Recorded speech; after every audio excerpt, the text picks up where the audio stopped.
Bitten on the thigh, the Apache neighbor urged, "Rancher, hurry, draw out the poison." The rattlesnake struck before Jake Murphy even saw it coiled beneath the mesquite bush. The fangs sank deep into his left thigh, and white-hot pain exploded through his leg. He stumbled backward, his boot catching on a rock, and hit the ground hard. The snake slithered away into the brush, its rattle fading into the desert silence. Jake gripped his thigh, feeling the venom already burning through his muscle. Sweat broke across his forehead, despite the cool morning air. His ranch house stood a quarter-mile away, but it might as well have been in another state. His horse had wandered off during the night, and his legs were already going numb. A shadow fell across him. Jake looked up to see his neighbor, a lean Apache man named Carlos, who lived in the small house on the eastern boundary of the property. Carlos had been Jake's neighbor for 3 years, always keeping to himself, always watching the land with careful eyes. "Don't move," Carlos said, dropping to his knees beside Jake. He pulled a knife from his belt, and Jake's heart hammered harder. "The venom spreads with movement. Stay still." "What are you doing?" Jake asked through gritted teeth. "Saving your life, rancher." "But you need to trust me." Carlos examined the bite marks. 2 perfect punctures already swelling red and angry. This was a big one. Maybe 6 feet. You have minutes, not hours. Jake's vision blurred at the edges. The pain had transformed into a deep, nauseating throb that pulsed with his heartbeat. He could feel the poison moving through his blood, spreading its darkness. "Hurry," Carlos urged, his voice sharp with urgency. "Draw out the poison, or you will die right here in this dirt." "How?" Jake managed to say. His tongue felt thick in his mouth. Carlos pressed his hand firmly on Jake's thigh above the bite. "There is an old way. My grandfather taught me, but it requires courage from both of us." He met Jake's eyes with an intensity that cut through the haze of pain. "Do you want to live?" Jake nodded, unable to form words anymore. His whole body was starting to shake. "Then listen carefully," Carlos said. "I need to cut the wound deeper to release the poison. Then I need to draw it out. It will hurt worse than anything you have felt. But if I don't do this now, the venom reaches your heart in 5 minutes. Maybe less." The desert sun climbed higher, casting long shadows across the rocky ground. A vulture circled overhead, patient and knowing. Jake's breathing came in short gasps now. He looked at Carlos and gave a single desperate nod. Carlos raised his knife, the blade glinting in the morning light. "Stay conscious, rancher. I need you awake for this." Carlos pressed the blade against Jake's thigh, just above the fang marks. The steel was cold against the burning skin. "This will open the wound so the poison can escape." Breathe through it. The knife cut, and Jake screamed. The sound tore from his throat and scattered the vultures from the nearby rocks. Blood welled up dark and thick, mixing with the yellowish fluid leaking from the bite. Carlos worked quickly, his hand steady despite the urgency in his voice. "Good," Carlos said. "The poison is coming out, but there is more inside. Much more." He bent down, and Jake realized what was about to happen. Before he could protest, Carlos put his mouth over the wound and began to suck. The sensation was terrible, a pulling that seemed to reach down into Jake's bones. Carlos spat blood and venom onto the dirt, then repeated the process. Again and again, he drew the poison from Jake's leg. Each time Carlos spat, the mixture on the ground grew darker. Jake's vision swam, but he forced himself to stay conscious. His hands clawed at the rocky soil, finding no purchase, no relief from the agony that consumed his entire leg. "How much longer?" Jake gasped between Carlos's efforts. "Until it stops coming," Carlos replied, wiping his mouth at the back of his hand. "Or until you pass out, whichever comes first." But Jake could feel something changing. The burning was still there, but it no longer spread. It remained localized around the wound, angry and painful but contained. His vision cleared slightly, and he could feel his fingers again. "It's working," he said, almost surprised. Carlos nodded and spat again. "Your heart is strong, and we caught it fast." He pressed his thumb against the wound, forcing more fluid out. "But you are not safe yet. We need to get you back to your house. You need water, rest, and maybe a doctor if the poison returns." "Can you help me walk?" Jake asked. "No walking. Too much movement will start the spreading again." Carlos looked toward Jake's ranch house in the distance. "I will carry you." Before Jake could argue, Carlos hoisted him up in a fireman's carry, settling Jake's weight across his shoulders. The movement sent fresh pain shooting through Jake's leg, but Carlos began walking with steady, measured steps. The journey that normally took Jake 15 minutes on foot seemed to stretch into hours. The sun climbed higher, baking them both. Carlos never faltered, never slowed. His breathing remained even, his steps sure across the uneven ground. Jake drifted in and out of clarity, sometimes seeing the path ahead, sometimes seeing only darkness. "Stay with me, rancher," Carlos said whenever Jake's head drooped. "We are almost there." When they finally reached the ranch house, Carlos kicked open the front door and carried Jake inside. He laid him on the bed in the main room and immediately went to the kitchen pump, returning with a tin cup of cool water. "Drink slowly," Carlos instructed, holding the cup to Jake's lips. "Too fast and you will vomit." Jake drank, the water tasting like the sweetest thing he had ever known. His thigh throbbed with each heartbeat, swollen and discolored, but the terrible burning had faded to a dull ache. "You saved my life," Jake said, his voice hoarse.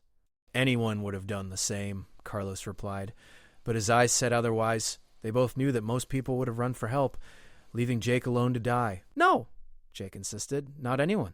You knew what to do. You did not hesitate." Carlos shrugged and went to the kitchen again, this time returning with clean cloth and a bottle of whiskey from Jake's cabinet. "This will hurt again," he warned, pouring the alcohol over the wound. Jake bit down on his belt, the leather creaking between his teeth as the whiskey burned through the cuts. Carlos worked quickly, binding the wound with strips of cloth torn from an old shirt. "You need to rest now," Carlos said when he finished. "I will stay and watch. If fever comes, I will ride for the doctor in town." "You don't have to do that," Jake said, though relief flooded through him at the offer. "Yes, I do," Carlos replied simply. He pulled up a chair beside the bed and settled into it. "Besides, I want to make sure my work was not wasted. It would be unfortunate if you died after I spent so much effort keeping you alive." A ghost of a smile crossed Jake's face despite the pain. "Can't have that." As the afternoon sun slanted through the windows, Jake felt his body beginning to shut down, demanding rest and recovery, but his mind remained alert enough to understand what had happened. He had been dying in the dirt, and this quiet neighbor he barely knew had appeared like an answer to a prayer he had not even thought to say. "Carlos," Jake said as sleep began to pull him under. "Yes, rancher? Thank you." "And my name is Jake. Use it." Carlos nodded slowly. "Rest now, Jake. Tomorrow we will see if you can keep that leg." The words should have frightened him, but Jake was already falling into darkness. His last conscious thought was wondering how Carlos had appeared so quickly, so perfectly timed, as if he had been watching and waiting. But gratitude overwhelmed suspicion, and sleep claimed him completely. Jake woke to the smell of coffee and rabbit stew. Sunlight streamed through different windows than before, telling him a full day had passed. His leg screamed in protest when he tried to move it, but the pain was clean now, honest, without the poisonous burn that had threatened to kill him. Carlos appeared in the doorway, a tin plate in his hands. "You are awake. Good. I was beginning to think you would sleep through another night." "How long?" Jake asked, his throat dry. 20 hours. You talked in your sleep." "Mostly nonsense, but you called for someone named Helen several times." Jake's chest tightened at the name. "My wife. She died 2 years ago. Fever took her." Carlos nodded and said nothing more about it. He set the plate on the bedside table. "Eat. Your body needs strength to fight what remains of the venom." Over the next 3 days, Carlos tended Jake with the efficiency of a battlefield surgeon.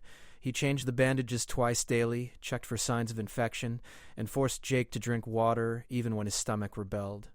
The swelling in Jake's thigh gradually decreased, the angry purple fading to yellow and green bruises. On the 4th morning, Jake managed to stand with Carlos's help. His leg buckled immediately, and Carlos caught him before he hit the floor. "Too soon," Carlos said, guiding him back to the bed. "I can't just lie here forever," Jake protested. "The ranch needs work. The cattle need checking.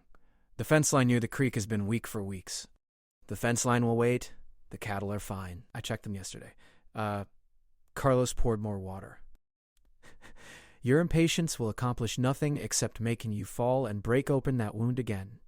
Jake studied his neighbor with new eyes. "You checked my cattle? Someone had to. You were in no condition. That's not your responsibility." Carlos met his gaze steadily. "When your neighbor saves your life, his responsibilities become yours. When you save his, yours become his. This is the way." Something in his tone made Jake pause. "Has someone tried to hurt you, Carlos?" The Apache man turned away, but not before Jake saw something flicker across his face. Fear, maybe. Or anger. Perhaps both. Forget I asked, Carlos said quietly. Rest more. I will return this evening. But Jake could not forget. As the day wore on and his strength slowly returned, he replayed every interaction he had ever had with Carlos.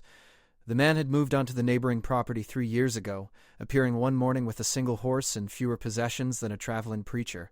He had paid cash for the small house, asked no favors, and kept to himself with an almost religious devotion to privacy. When Carlos returned that evening, Jake was sitting up in bed, his leg propped on pillows. "You look better," Carlos observed. "I feel better." Strong enough for truth. Jake gestured to the chair. "Sit down. Tell me why you're really here on this stretch of nothing land, miles from any town." "I like the quiet. Everyone likes quiet. But most people don't choose this kind of isolation unless they're running from something." Jake kept his voice gentle. "You saved my life, Carlos. The least you can do is trust me with yours." Carlos remained standing for a long moment, his hand resting on the back of the chair. Finally he sat. "There are men looking for me, bad men. 3 of them. What did you do? I witnessed something I should not have seen. A murder in Silver Creek. The son of a wealthy rancher killed a prospector over a mining claim. I was passing through, saw it happen from across the street." Carlos's jaw tightened. "I testified at the trial." "Good," Jake said. "That takes courage. The rancher's son was convicted, hanged. But the father swore vengeance against me. He hired 3 men to hunt me down. Professional killers who will not stop until I am dead." Jake felt ice forming in his stomach. "How long have they been looking?" 2 years. I have moved 6 times. Each time they find me within months." Carlos looked toward the window, toward the darkening desert. "I thought this place was remote enough. But 3 days ago, before I found you with the snake, I saw tracks near the creek. Boot prints that did not belong to you or your ranch hands. Could have been drifters. One of the men wore boots with a distinctive mark on the heel. A star cut into the leather. I have seen that mark before in 3 different towns where I have lived." Carlos turned back to Jake. "They are here, and when they come, anyone near me will die alongside me." The room fell silent, except for the ticking of the clock on the mantel. Jake absorbed this information, weighing it against everything Carlos had done for him. "Then we'll be ready for them," Jake said finally. "You do not understand. These are not ordinary outlaws. They are ghosts who kill in the night. They burn houses with families inside. They leave no witnesses. I understand perfectly." Jake swung his legs off the bed, grimacing as his wounded thigh protested. "You saved my life when you could have kept walking. You could have let me die and moved on to wherever you were headed next. But you didn't. Now it's my turn." Carlos shook his head. "This is not your fight. You made it my fight when you put your mouth on that wound and sucked out the poison." Jake met his eyes firmly. "Besides, this is my land, and I don't take kindly to killers walking across it." Outside, a coyote howled in the distance. The sound carried a warning that made both men look toward the windows, where darkness had fully settled over the desert like a shroud. The next morning, Jake forced himself to walk the perimeter of his ranch despite the protests from his healing leg. Carlos walked beside him, silent and watchful. They found more tracks near the southern fence line, fresh ones from the previous night. 3 sets of boot prints, just as Carlos had warned. "They're close," Carlos said, kneeling to examine the prints. "Maybe watching us right now." Jake scanned the rocky hills that surrounded his property. 100 hiding places existed among those boulders and ravines. "Then let them watch. We need a plan." They spent the afternoon preparing. Jake retrieved his Winchester rifle from above the fireplace and his revolver from the locked drawer in his desk. Carlos had his own weapons, a knife and a modified cavalry pistol that he wore under his coat. They checked ammunition, cleared lines of sight from the windows, and discussed every possible approach to the house. "They will wait until dark," Carlos predicted. "And they will try to burn us out first. It is their preferred method. Less risky than a direct assault. Not if we see them coming." Jake positioned himself by the front window as dusk approached. "I'll watch the south and west. You take north and east." The hours crawled by. Full darkness fell, and a sliver of moon provided barely enough light to see shapes against the desert floor. Jake's leg throbbed steadily. a reminder that he was not at full strength. But his hands were steady on the rifle and his mind was clear. Just after midnight, Carlos whispered from his position. Movement. North side. 2 figures, maybe 3. Jake shifted to get a better angle. He could just make out dark shapes moving between the rocks, approaching with the patience of hunting cats. I see them. They are spreading out, Carlos observed, trying to surround the house. A flicker of light caught Jake's attention. One of the figures had struck a match, sheltering it with his hand as he lit something. Probably a torch or oil-soaked rag. The flame grew brighter. "They're starting the fire," Jake said. "We need to move now before they get those flames to the walls." Carlos was already opening the back door. "I will circle around and take the one on the north side. You handle the ones coming from the south." "Do not hesitate, Jake. These men showed no mercy to families before. They will show none to us." Before Jake could respond, Carlos slipped into the darkness like smoke. Jake took a deep breath, checked his revolver one last time, and moved toward the front door. His legs screamed at him, but adrenaline pushed the pain to a distant corner of his mind. He eased the door open and stepped onto the porch. The desert air was cool against his face. He could hear footsteps now, the crunch of boots on sand and gravel. The flame was closer, maybe 30 yards away. "That's far enough," Jake called out, raising his rifle. "Drop whatever you're carrying and move on." The footsteps stopped. A voice came back, rough and amused.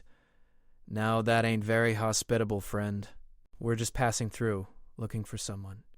An Apache man, about this tall, goes by Carlos." "You seen him?" "Can't say I have," Jake replied. "Now drop that torch and leave my property." "See, that's interesting," the voice continued, "'cause we tracked him right to your little ranch here, and his horse is in your barn. So either you're lying, or you're stupid. Neither one ends well for you." 2 more figures emerged from the shadows, flanking the first. Jake could see them more clearly now. Hard men, dressed in trail-worn clothes, each carrying a weapon. The one in the middle held a burning torch that cast dancing shadows across his weathered face. "Last chance," Jake said. "Ride out now, or we settle this the hard way." The man with the torch laughed. There's 3 of us and 1 of you, old man, and from the way you're standing, looks like you're already hurt." "This is going to be easier than we thought." "You forgot one thing," Jake said calmly. "What's that?" "I'm not alone."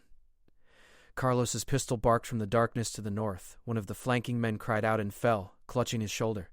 The other 2 scattered, the torch flying through the air and landing in the dirt where it continued to burn. Jake fired at the man who had been holding the torch, saw him dive behind a water trough. Return fire split the night, bullets smacking into the porch posts around Jake. He ducked back inside, his heart hammering. "Carlos, you hit," he shouted. "I am good," Carlos called back. "But they are moving to better positions. This is not over." The wounded man was crawling toward the rocks, leaving a dark trail behind him. The other 2 had found cover and were laying down steady fire at the house. A bullet shattered the window above Jake's head, showering him with glass. Jake moved to a different window and returned fire, aiming at the muzzle flashes. He heard one of the men curse, but could not tell if he had hit anyone. The firefight continued, bullets punching holes in his walls and furniture. A kerosene lamp exploded, spraying burning oil across the floor. "Jake, the fire!" Carlos yelled. "The house is catching." Jake looked back and saw flames spreading across the wooden floor, feeding on the spilled oil and dry wood. Smoke began filling the room, stinging his eyes and throat. They could stay and burn, or go outside and face the bullets. He made his choice. "We go out fighting, on my count. 3, 2, 1. Jake kicked open the door and charged into the night, his rifle blazing. Behind him, the house erupted in flames, turning the darkness into hellish orange light. Carlos emerged from the other side, his pistol tracking targets. The remaining killers had not expected such aggression. They had expected their victims to burn or surrender. Instead, they faced 2 men who had nothing left to lose and everything to fight for. The man behind the water trough fired first, his bullet grazing Jake's arm. The pain was sharp but distant. Jake pivoted and shot back, his round punching through the trough and the man behind it.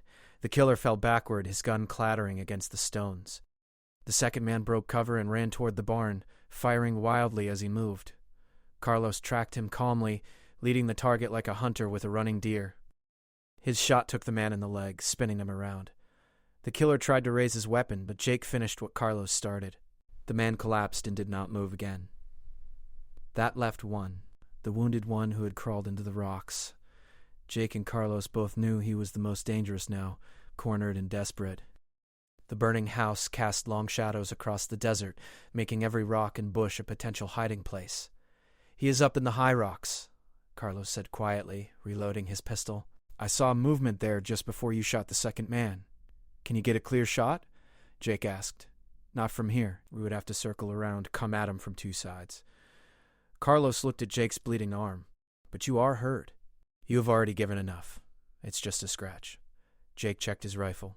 "Besides, we finish this now, or we spend the rest of our lives looking over our shoulders." They split up, Jake moving west while Carlos went east. The burning house provided light, but also destroyed their night vision. Jake moved slowly, his wounded leg protesting every step.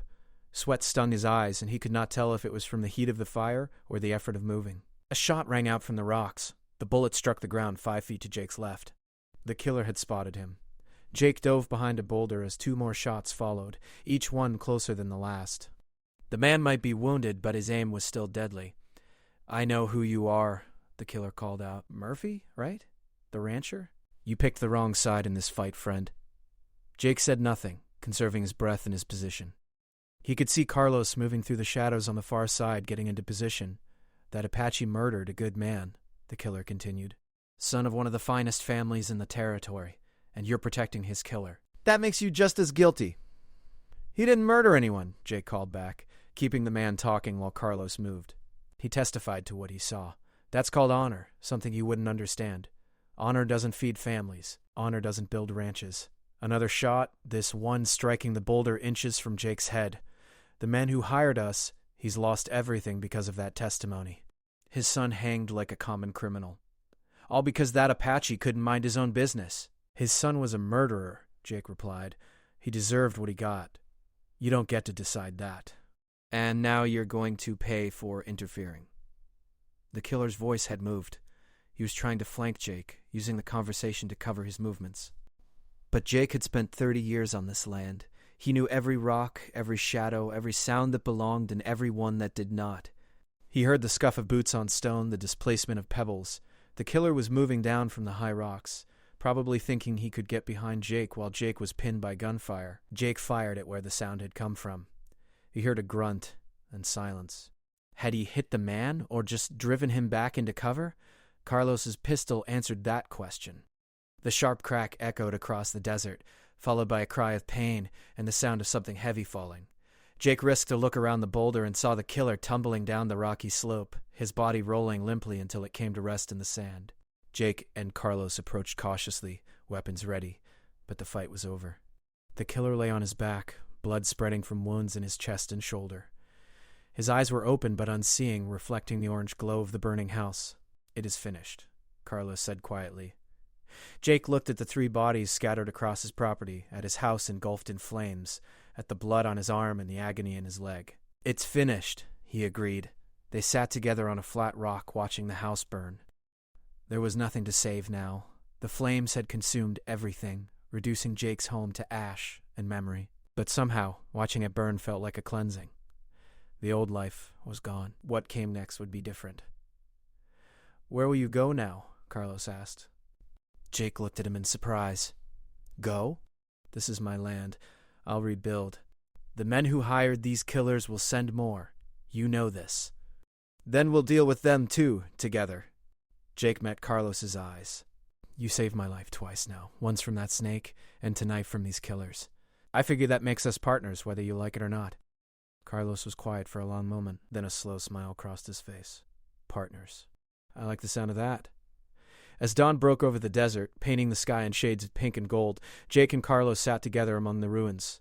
The house was gone, the killers were dead, and both men carried wounds that would take time to heal. But they were alive, and they were no longer alone. Jake thought about Helen, about how she would have liked Carlos. She had always believed that the best neighbors were the ones who showed up when you needed them most. Carlos had proven that truth in ways Jake could never have imagined. "We'll need to ride into town," Jake said eventually. "Report what happened here. The sheriff will want to see the bodies." "And then?" Carlos asked. "Then we come back and start rebuilding. Together." Jake stood up slowly, testing his wounded leg. It held his weight. "This land has been in my family for 3 generations. It'll be here for 3 more, at least. Carlos stood beside him, and they watched the sun climb higher, burning away the last shadows of the night.